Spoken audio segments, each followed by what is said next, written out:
and welcome to Unapologetic, the UK podcast on politics, news and stuff from a right-of-centre viewpoint. I'm Steve, and I have with me tonight the usual team. Sam? Sam? I don't know what that was. I'll try again. Sam? Hello? Jonathan? Hello. Susan? Hello. And we're ready to roll. Okay, so we've got a few things on tonight, but I'm afraid that once again, it's pretty heavily dominated by the big C. So that's where we are, but we'll do what we can and see if we can make it entertaining along the way. There's a first time for everything. So, Daily Mail warning to potential drunks is my first news story for us to talk about. So, hospital staff are treating just over 9,000 patients a day in England, down from 19,000 a few weeks ago. Admissions are now falling by around 2,000 a week. Writing for the Daily Mail, Sir Simon Stevens, Chief Executive of the NHS, says that while we are not yet out of the woods, but there is, with hard work, careful preparation and public's own actions have ensured that the NHS has not been overwhelmed by the biggest challenge in its 71-year history. However, he sounds a warning on drunk and disorderly behaviour, Jonathan, saying A&E admissions for alcohol intoxication have plunged during the crisis and no one wants to see it return. So, what do you make of this, Sam? Do you think that the drunken menace that is Jonathan is about to return to the streets or not? Poor old Jonathan. I'm thinking you're the one with the beer. Is that the entirety of your contribution? Coffee. It's not looking good for me, is it? Susan, what do you think? Do you think we're going to see the drunks pour back onto the streets, or do you think maybe they've learnt their lesson during this coronavirus situation? I think 9,000 a day is still way too many, isn't it? I mean, in all seriousness, I think this is the perfect opportunity to be looking about where our NHS resources are wasted. And 9,000 drunk people going into A&E on a day-to-day basis is absolutely disgusting. No, that's talking about the people coming in for a coronavirus. What? Oh, I feel like maybe this story's gone over your head, so I'll try again. They're talking about what has happened to the NHS over the last few weeks. At its peak, there were 19,000 people a day being treated, now down to 9,000 a day, and this is because of the fallback in the coronavirus situation. And they're saying one of the good things about coronavirus is there's been very few drunks coming into A&E, and they don't want it to start again. Oh, you didn't make that clear. I take no responsibility for that. That was totally you. And that's exactly what drunks say when they get to A&E. Well, hopefully this has made people realise they don't always have to run to A&E. I'm the only one with a beer here, and I'm moaning about drunkards. What do you think, Sam? Got any more to add to your previous comment? I'm holding Jonathan off because we know that he's the one who knows more about this than most. Why do you keep personally attacking Jonathan like he's... Don't give it. All right, Jonathan. What do you make of this? Do you think that the NHS are right to be concerned? Well, what's interesting, I think, is that it's usually the fairly sober mates who take drunks to A&E, and the fairly sober mates don't want to go to A&E now, so they probably just dump their drunken mates in the park or somewhere, and they eventually wake up and walk off home. So A&E don't get involved. Okay. I mean, you might be thinking I'm being unfair targeting Jonathan because he isn't actually a well-known drunk, much. But he's the only one in this particular group of four that's ever been taken to hospital for being drunk by other members of this group of four. That's all I'm saying.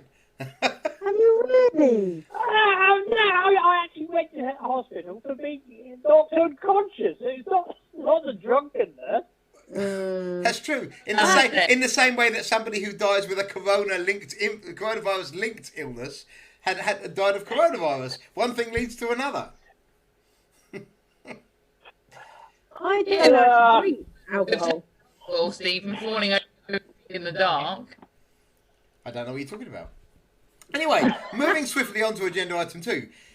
Emily Duchette, or... What's happening to you, Jonathan? Are you all right? Yeah, I'm just doing my monthly laugh. Okay. Emily Duchette, Followed by my coronavirus cough. I feel like this is just not running smoothly tonight. Emily Duchette, or Doucette, I'm not sure. Her last name is pronounced Doucet, was locked out of her dog Max's Facebook profile when she couldn't remember the password, and was told to show his driving licence to be granted access. So Sam pointed this one out to us. She said, in 2010, animal lover Emily Duchette set up a Facebook profile for her dog Max. She doesn't use his page very often, but after getting married, she decided... Who did she get married to? Is it the dog? I don't know. I'm losing the will to live tonight. She decided his profile needed updating, so Max had the correct surname on his account.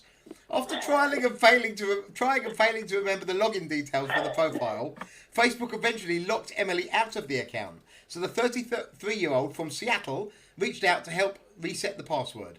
Emily was then told that in order to access the account, she would have to verify Max's identity by providing a government-issued ID or a driver's license. So, have you ever had this problem? Sam, you ever been locked out of your pet's Facebook account? No, my pet doesn't have a Facebook account.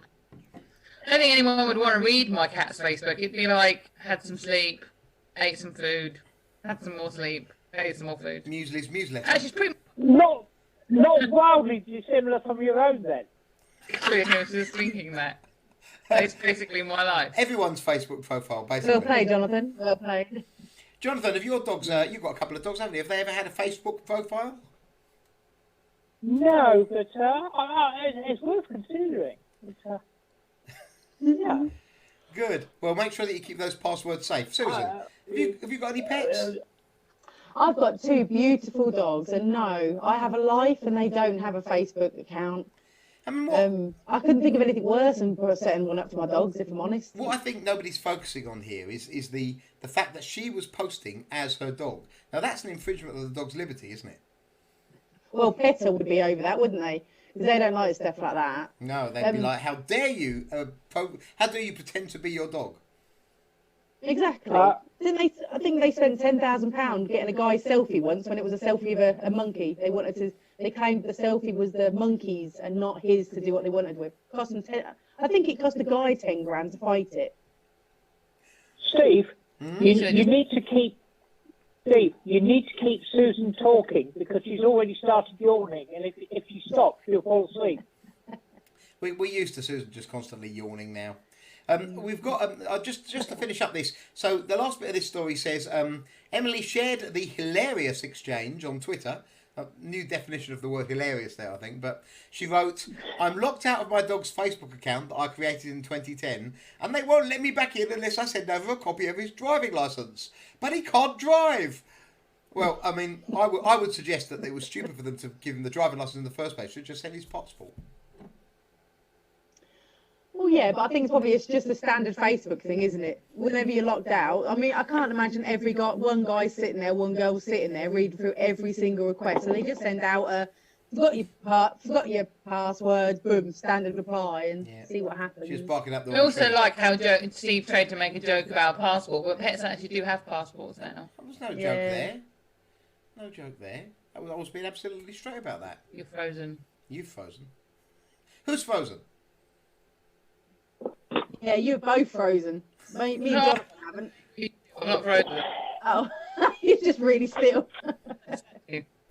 See, on my account, Sam is frozen.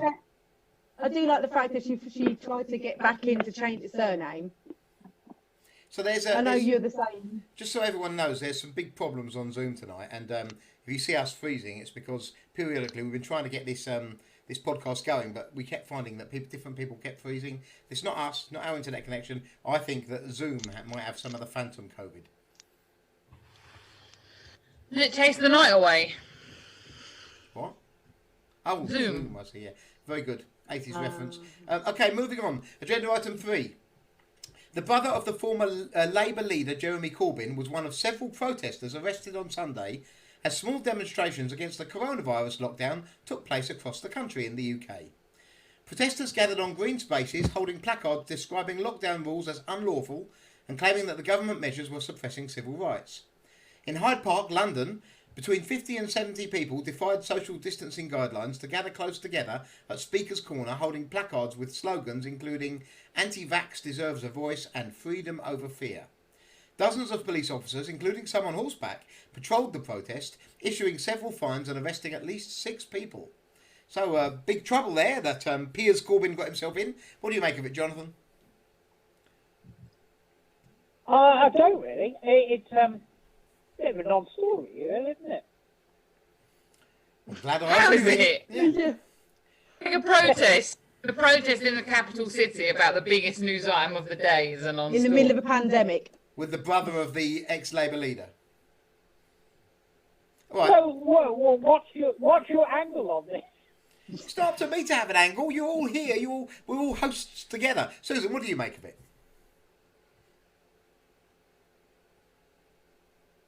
Anytime you're ready. I don't think any protest in this day and in this time is a very bright idea, if I'm honest with you. To be fair, we haven't got the resources to be stretched across stuff like this at the moment. So, no. And I do know what? What, Sam? I said, apparently we do have the resources because there's loads of police there. Yeah, well, there's just no need. I totally get if people don't agree with it or do agree with it. That's absolutely fine. But the actual stage of protest, I just think is a bit stupid, if I'm honest. Also, if that was my family member, I'd be like, for the love of God, do not go. Like, please, I'm begging you. See, I thought it was quite refreshing. I mean, they've got these all over America because in America they take the ideas of liberty and stuff really seriously. It's part of their constitution. In this country, we tend to be a bit more do as you're told, and if nanny state says it, you've got to do it. But I thought it was quite refreshing to see some people willing to say, whether they're right or wrong, you know, I'm not taking a view on this particularly, but it was quite refreshing to see them say, or to stand up and say, no, we're not happy with the way you're saying it. It's just a shame that it seems to be mostly anti-vaxxers. You know, in America, it's more about liberty. Here, they seem to be caught onto conspiracy theories, which apparently. I know that even if they don't agree with it, that's absolutely fine. But then go about your day and do whatever you want to do. But to gather, and you know you're going to have police presence, and you know the likelihood is that there's going to be accidents or whatever else that's going to be risen. I just don't see the point in it. I said, if you don't agree with it, then do what you want to do. Break the rules. No problem. I don't understand why they needed dozens of police officers for 50 or 70 people holding up placards with Jeremy Corbyn's brother. I mean, we're not talking about enemies of the people here. They were just standing together. What do you think, Sam? Yeah, I think you're right. It's a shame that they were anti-vaxxers and 5G conspiracists. They did make it a bit crazy. But I did admire, like you say, the spirit of people actually standing up for a change and actually starting to ask questions, which I thought was quite refreshing, really. But, yeah. Yeah, I mean, we've said on this podcast from the start, you know, do as you're told, follow guidance, try to stay safe, but don't be afraid to ask questions, because the government don't always get it right. And if you think that there's only one line on what to do and how to do it, then you've not been watching what's going on around the world, because medical experts and economics experts and politicians and doctors all over the world are all taking different views, sometimes radically different, sometimes a little bit different, on what to do and what the right approach is, and nobody knows yet. So pretending that the one we've picked here in the UK is definitely right, that's just stupid. We don't know it. It could be. We could turn out to have the best results 2 years down the line, or we could turn out to have the worst. But the time to look back and say what was the right thing to do isn't yet. And I'm not suggesting we should all start breaking the rules, but don't be afraid to ask questions. Never be afraid to ask questions, don't you think? I agree with that. I think there's an issue really with just public protest. I mean, basically, if there's a public protest, you can guarantee that the people protesting are nutters. And it almost goes without exception, be it CND, you know, or whoever. It's a favourite medium of the nutter is to go out and have a rally. A bunch of people who are sort of anti-vaccines go and have a rally. You ask yourself the question, are these people nutters? Yeah, it's a pretty strong indicator by the fact that they had a rally, and it's also a strong indicator because they are nutters. Well, Corbyn's brother Piers was taken away after using a megaphone to declare that 5G and the coronavirus pandemic were linked, which scientists have said is basically impossible. And he was He's a scientist, though. He does weather. He does weather forecasting. I'm not quite sure what his background is in education, but he certainly has one.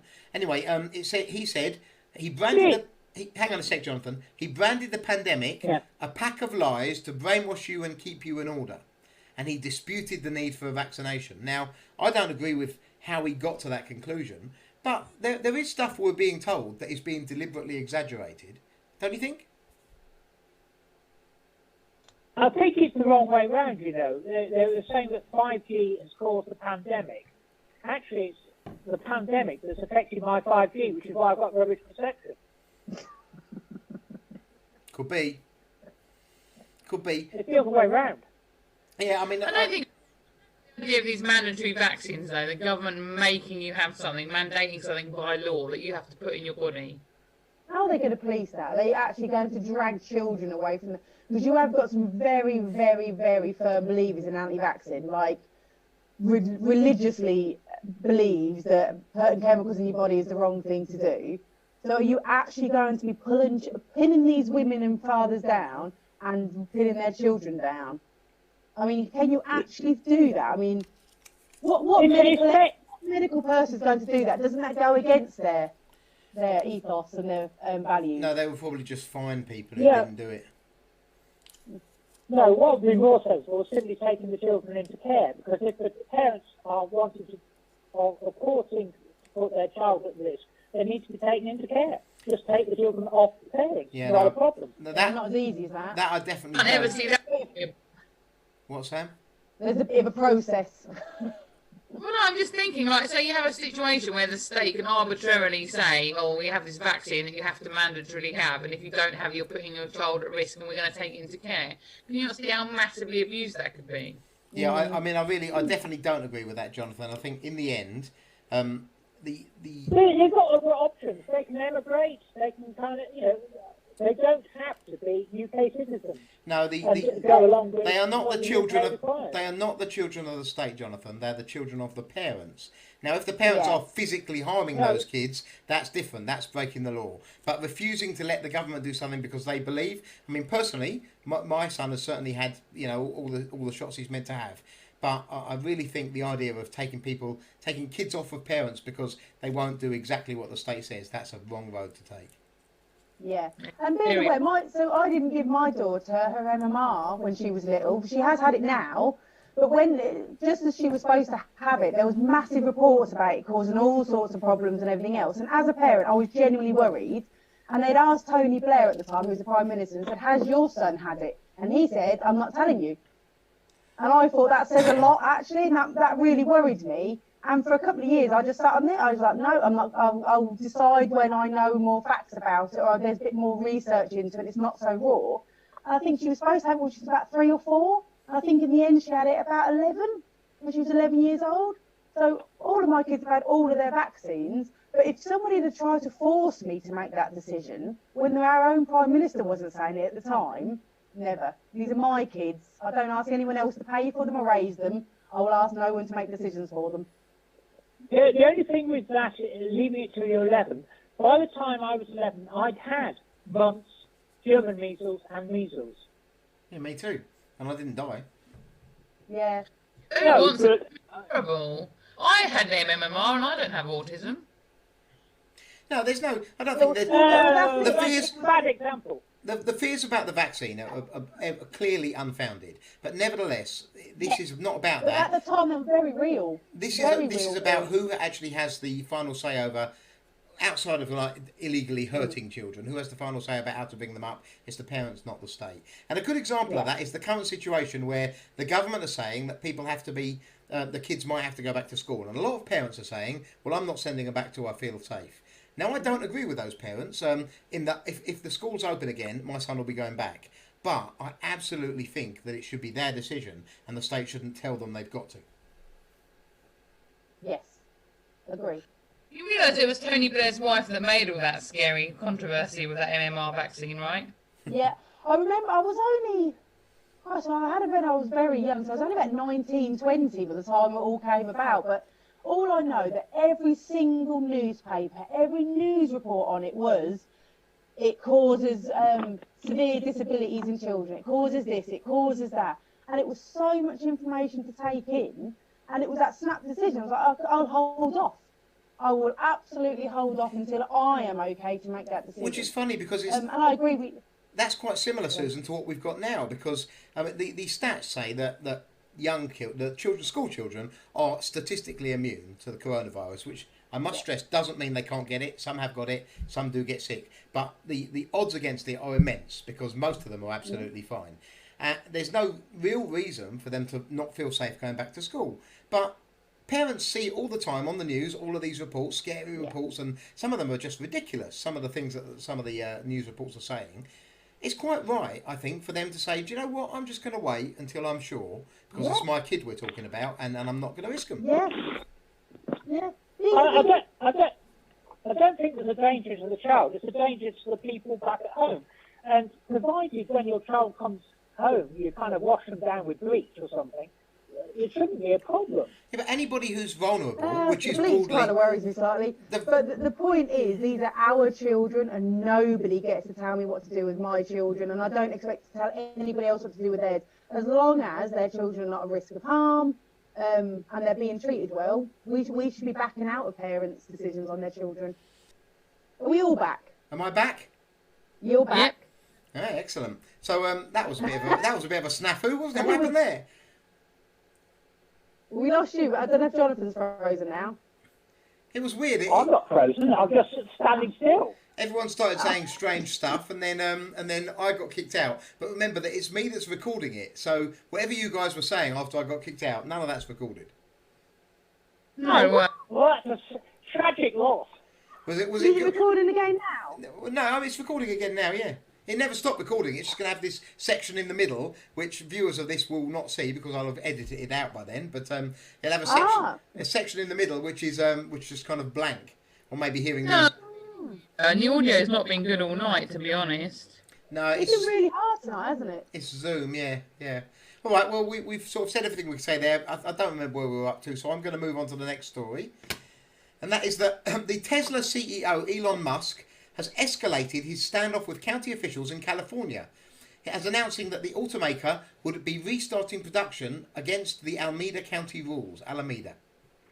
This decision follows the executive's sharp Twitter outbursts in recent weeks objecting to the state lockdown orders meant to stem the spread of the novel coronavirus. In a tweet on Monday, Musk said he would be at the factory online with everybody else. And if anyone is arrested, he tweeted, I ask that it only be me. So there's a pretty major kind of industry figure telling the California authorities who've basically done a heavy lockdown, I'm going back to work and I'm taking all my staff with me. So you on his side, you against him? What do you think, Susan? I think it's a dodgy move, isn't it? I totally get where he's coming from. I bet his employees are absolutely desperate for a wage, and they're really, really worried about their children and their future. I totally get that. I just don't know how clever it is to go and officially announce that you're going against the actual rules at the moment. What do you think? We'll see what happens, I guess. Well, there's a bit more which I'll get to. What do you think, Sam? Well, I think it's good for his employees and his shareholders, because shareholders have already lost loads of money because he went crazy on Twitter a little while ago. He was absolutely mad and said a load of stuff and wiped billions off his stock price. So I think people are probably quite glad that he's now at least going to make money again. He's not short of a few bucks, to be fair. What do you think, Jonathan? I think if you've got a viewpoint, you might as well be out there and voicing it good and loud, rather than just sort of doing something and eventually, it in the papers or whatever. If you're going to do it, and hats off to him. Well, remember, he's a big employer. He's got a lot of money. He's well liked. He's a bit like Trump in a way, in that he's a celebrity as well as being a rich guy. And it says, let me just continue. Musk has argued that the restrictions closing non-essential businesses put in place by the Alameda County, where Tesla's Fremont factory is based, are overly aggressive and unconstitutional. As we said earlier, America's got a constitution, which we don't have the same thing, not a written constitution anyway. So last weekend, the company filed a federal lawsuit against the county, or it might have been this weekend. Musk has also threatened to relocate Tesla's quarters out of California and suggested he might move manufacturing from there as well. In a statement the following afternoon, county officials said they're negotiating with Tesla on a plan to reopen the plant more fully. So it sounds like he had a bit of leverage there, as it were. What do you think, Susan? Do you think maybe they're a bit scared he's going to go off somewhere else to another state? I do, and do you know what? Good on him for doing it. But I tell you what, it does say though, what about the poor little businesses that literally haven't got millions in the bank that they can fall back on? Yeah. They haven't got any leverage. So if it's all right for one business, they should allow it for all businesses, because that is really. Could you imagine? You're just a single person or something, you've got a little business, and you're trying your hardest, and they get the okay because they've got a little bit in the bank, and you get nothing. So some of the states have completely opened up again. So different states in America are doing different things, and it's broadly the Democrat states that are being tougher about it, and the Republican states that are opening up. But interestingly, different to this country, when you get what's the word where I've forgotten the word where you're not working but you're still getting paid. furlough. Furlough. When you're furloughed in this country, you get 8% of your wage. In America, you don't get. I don't think any of your wage in most of the states. You just get like health cover. So you really are in trouble the longer it goes on, and you've got to earn a living to sort of put food on the table. And what do you think, Jonathan? Do you think he's being heroic or villainous? I think it's been heroic. Sam, anything more to add to that? Well, you're all yawning tonight. I said, anything more to add? Yeah, and then you said I'm what tonight? Yawning. Yawning, yes. We're all yawning. Yeah. All right, moving on to the final item on our agenda, and this is. Well, I've actually got one more thing to add tonight. Oh, okay, we haven't finished yet, but okay. Virus related, so I thought you'd all enjoy it. So did you see Extinction Rebellion have painted cycle lanes on the roads in Cambridge today? They just went out and took a load of paint and painted on the roads, the cycle lanes, so without any kind of permission or any authorities went and did it. But that's Why? almost certainly vandalism, I think. Yep. What? I can't be doing with them. Really? Huh? They just wind me up, Extinction Rebellion. You keep dropping in and out on your video and audio, Sam. Yeah, well, I think Zoom's got problems, as we've just said, but you can see, like, I'll try and see if you can see this picture, but as you'll see, like... Not a share again. Yeah, but look, you can see that it's basically just a normal road, and they've just completely taken up one of the whole lines just to make cycles. It hasn't come up yet, so Nothing. Another minute. Oh, there we go. Oh, that's a slightly large cycle lane, isn't it? Exactly. Sorry, are you saying that they painted those... I'm lost here. Yeah. Which bit is the cycle lane? This is half a the normal... road. For a second, this is a normal road. Yeah, I get so that. This is where you that way and the cars would come this way. So this guy has just come on here with no one's permission and started painting all these little cycle signs. What, saying that the roads are just for cycles, basically? Yeah. So where's the left? Well, what is it? The left-hand side or the right? The right-hand side. Where's the right-hand side road usually supposed to go? We've opened 2 new cycle lanes in Cambridge on Elizabeth Way and Victoria Avenue as other cities act to make streets safe for people. The abject lack of action by authorities in Cambridge is a source of shame in the UK's supposed innovation capital. And then they've see what I mean? They've added here new cycle lane, and then they have made a little sign. Surely It was basically, so you can see, it was a dual carriageway, which they've now turned into a single carriageway. That's a lovely bit of paintwork right there. what absolute idiots. Hopefully they'll all get locked Surely up they've been now. arrested for that. Yeah, I don't hopefully think I can go painting on roads, can I? lock them all up. It'd be great. Good I don't business think to them. so. Oh no, how are you supposed to get to the ring road now that there's a cycle lane? Only cycles allowed on the ring road, are they? They don't want Cars not cars. allowed on it. They don't want cars at Cars all. got to go central access or not at all. What I don't understand is while all this was Crazy, going, isn't it? I don't like them. I don't like them. I don't respect them. I've got no interest in them. while all this was going We've got on, Steve again. Yeah. I'm still What do you here. think his last item was going to be? I'm still No here. point talking, we're going to stop the... Oh yeah. I don't Hello. even know if this should go on live tonight. It has been the worst audio and internet connection we've ever had.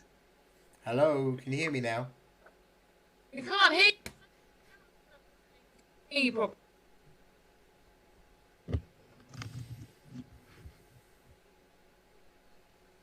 Well, I don't know what to make of this. You guys all We look can't like you're hear you stopping properly. and Stop speaking.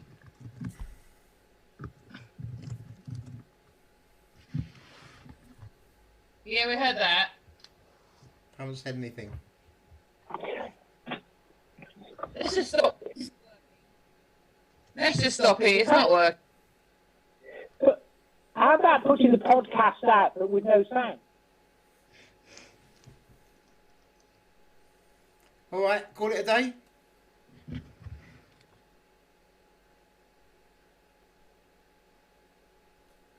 This is not working. It's awful. Can you hear me now? Yeah. Yeah. You can hear me clearly? Yeah, really clearly.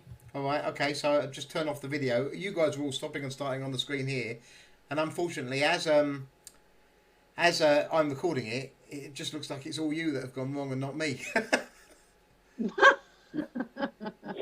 But I think the audio and everything else has just been so poor. We can't put this online, surely. No, I'll have a mess around with it and see if I can edit it into something usable. But if I can't, then I guess this one's going in the scrap heap.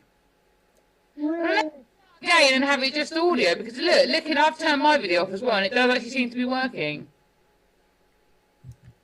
I don't think I want to do it all again.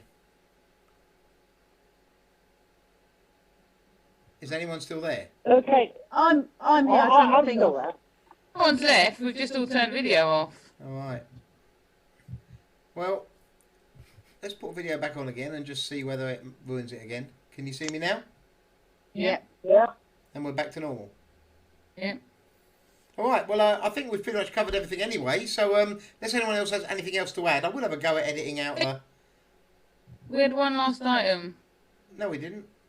Yeah, we did. You were Oh, talking. yeah, we did. Yeah, you're right. We've got one last item. So, the last item is a woman's concern about police having masks. So, Old Holborn, a well-known Twitter user, complained about an arrest made today when a man was apprehended in London by police and a knife was confiscated from him. A bystander woman can be heard on the video complaining that the police aren't wearing masks in the face of the COVID situation. Old Holborn tweeted, "He's carrying a knife, but a woke passerby is losing it because the guy is risking his life to arrest him, but isn't wearing a mask. Society 2020, you're welcome to it." So Old Holborn was pretty angry about the situation, but are you angry about it, Sam? Well, to be honest with you, Old Holborn kind of begged for this society. Remember when this all kicked off? I don't think you have the right to kill people, so you should welcome this lockdown. And I said to him at the time, you know, you're saying all of this stuff, but you're going to regret this. And he didn't answer me and didn't answer anyone who challenged him. So I sort of think he has reaped what he's sown a little bit. But the whole situation is absolutely stupid. I mean, this guy, his knife was like this big. It was massive. It was a meat cleaver, wasn't it? The least of anyone's worries. And you can hear the woman in the background. She's what I think is known on the internet now as a Karen. But you can hear her in the background going, "But what I want to know is, why aren't you wearing a mask?" And the policeman says, "Thank you for your concern, madam." He kept it very cool, to be fair. Did you see this one, Jonathan? I haven't seen it, but from the summary, I mean, the social distancing thing with the police, if they issued them with more tasers, they can keep the distance and make, you know, if the guy's carrying a knife, just taser him. It's not a problem. I saw, I was in a supermarket this afternoon and I saw one woman just literally accosting passers-by and saying to them, 2 meters, 2 meters, and they were like, these were quite narrow aisles, and the passers-by were trying to keep as far from the woman as they could without like walking through the aisles and knocking everything over, and she was just basically shouting at everyone. And then one lady turned around to her and said, "I think you want to just stay at home, love, and wear your mask. You seem so terrified." And she was really, really upset. It caused quite a stir. There was a lot of people watching it in the store. And she was like, "Well, I don't think that's right." And then this other lady was saying to her, "It is right, and you know, you should just stay at home. You're obviously too terrified." And then everybody sort of stood back to the side and made a comical amount of distance so she could go past. So just so as we don't want to know, it just seemed like, whilst people are right to be scared, don't get me wrong, some people seem to use this situation as an opportunity to just harass people and bully and harangue them just for no reason. They're not doing any harm. These people were nowhere near her, really. They were as far from her as they could be and safely get by. I mean, have you encountered any of that, Susan? Yeah, a few times. Some people have been really, really rude when they come into shops, when they have a go at the shop workers. So if they'll see 3 people come out, and then when they're allowed in, they're like, "Well, of course, and there's 3 come out." So calm down, and yeah, we all call them Karens, don't we, and stuff like that. Because you don't know if the shopkeeper hadn't let a couple extra in because they looked a bit elderly or it was cold. Yeah, Or, you don't know, do you? It's about the movement down the first aisle, isn't it? If there's like 6 people down the first aisle, they just wait a little while until people have kind of gone through. So there's space, yeah. But I think I saw that video with the woman, and at the end, I don't know if anyone realised it, after they took out the meat cleaver out this kid's coat, and after they took out the drugs from his coat, one of the people there was quite a large crowd, all standing together, not social distancing, no masks on themselves, but you could hear them then start talking about human rights. So I don't think it was about the coronavirus. I think they just didn't want this kid stopped and searched, which is a real pity, actually, a real pity, because life crime's massive in London at the moment. So the fact that the police caught him, got him, hats off to them. Absolutely hats off to them. It must be annoying. Sorry, Sam? Just saying the police responded really professionally, actually, and they kept calm in the video, didn't they? And said, look, this, you know, thanks for your opinion, but we need to get this guy off the streets. And yeah, I mean, the police don't want to be doing this, do they? They don't want to be spending their time policing people's distance from one another. That's not what they want to do. They've got to do it because they're being told they've got to do it. You can't hold it against them. I just think they were absolutely amazed that this silly woman was harping on, going, where's your face mask? As they were pulling out a meat cleaver from this kid's coat. And she was still saying, well, at the end of the day, yeah, but you should wear a mask. They genuinely couldn't believe that was her biggest problem right now. As she was stood in a crowd of people, not social distancing. Wearing a mask isn't even compulsory or part of our guidance in this country. What do you think, Jonathan? What do you make of all this? Well, just being a boomer, what's this Karen thing? Sam, you explain. I have to show you, really. No, just explain. It's what we call everybody that has to whine and moan about everybody else. So we call them Karens. A lot of people call them Susans, which I don't agree with that one.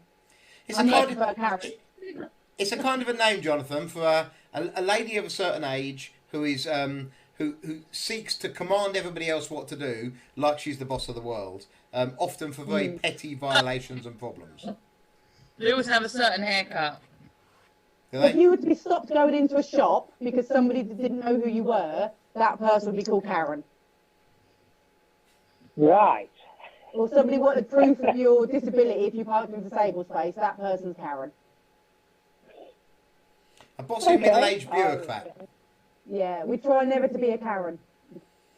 Right, well, I think given that Sam is yawning again now, that'll start Susan off in a minute, and we've had probably the most disastrous prone attempts to do a podcast we've ever had. I don't know if I'm even going to be able to make this usable, but I'll try.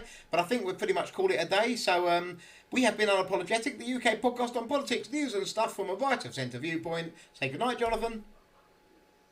Good night. Say goodnight, yawny Susan. Night. Say goodnight, yawny Sam. Bye. I'm Steve, and we'll talk to you all soon. Bye.